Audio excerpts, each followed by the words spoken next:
കുറച്ച് ദിവസമായിട്ട് ഇത് ഈ കാണുന്ന ഈ ഒരു മഞ്ഞ പുഷ്പം ഉണ്ടല്ലോ, ഇത് സോഷ്യൽ മീഡിയയിൽ വൈറലായിട്ട് നിൽക്കുന്നുണ്ട്. പല ആൾക്കാരുടെ സ്റ്റാറ്റക്സിലും പല കമ്പനികളുടെ പ്രൊഫൈലിലും ഒക്കെ ഈ ഒരു മഞ്ഞ പുഷ്പമുണ്ട്. ഇതിൻ്റെ പ്രത്യേകത എന്താണെന്ന് അറിയാമോ? അറിയുന്നവരുണ്ടെങ്കിൽ ഈ വീഡിയോ സ്കിപ്പ് ചെയ്തോളൂ, ഇത് അറിയാത്തവർക്ക് വേണ്ടിയാണ്. ഇതിൻ്റെ പേര് അറബിയിൽ അറഫ്റ്റ് എന്നാണ് അതിൻ്റെ പേര്. ഇത് കുവൈത്തിൻ്റെ നാഷണൽ പുഷ്പമാണ്. അതായത് കുവൈത്തിൻ്റെ ഒഫീഷ്യൽ നാഷണൽ ഫ്ലവർ.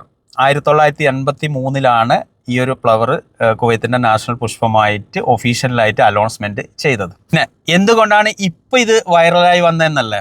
കുവൈത്തിൻ്റെ ഇപ്പോൾ ഉള്ള രാഷ്ട്രീയ സാഹചര്യം, എല്ലാ കാര്യങ്ങളും ഒക്കെ കുവൈത്ത് അതിജീവിച്ച് മുൻപോട്ട് വന്നിട്ടുണ്ട്. അപ്പോൾ ഇതിൻ്റെ പിന്നിൽ പ്രവർത്തിച്ച കുവൈത്ത് മിലിറ്ററി, അതുപോലെ തന്നെ പോലീസ് ഓഫീസേഴ്സ്, അതുപോലെ തന്നെ ഇവിടുത്തെ ആരോഗ്യ പ്രവർത്തകർ, അപ്പോൾ രാജ്യത്തിന് ആരൊക്കെ സേവനം ചെയ്തിട്ടുണ്ട് അവരൊക്കെ സപ്പോർട്ട് ചെയ്തുകൊണ്ടുള്ള ഒരു ക്യാമ്പയിൻ നടക്കുന്നുണ്ട്. അപ്പോൾ അതിൻ്റെ ഭാഗമായാണ് ഈ ഒരു ദേശീയ പുഷ്പത്തെ എല്ലാവരും സ്റ്റാറ്റക്സ് വെക്കുന്നതും അതുപോലെ തന്നെ പ്രൊഫൈലിൽ വെക്കുന്നതും ഒക്കെ. ഈ ഒരു പുഷ്പത്തെ അതിന് പിഴുതെറിയൽ, അതുപോലെ തന്നെ അത് പറിച്ച് കളയൽ, ഇതൊക്കെ കുവൈത്തിൽ നിയമവിരുദ്ധമാണ്.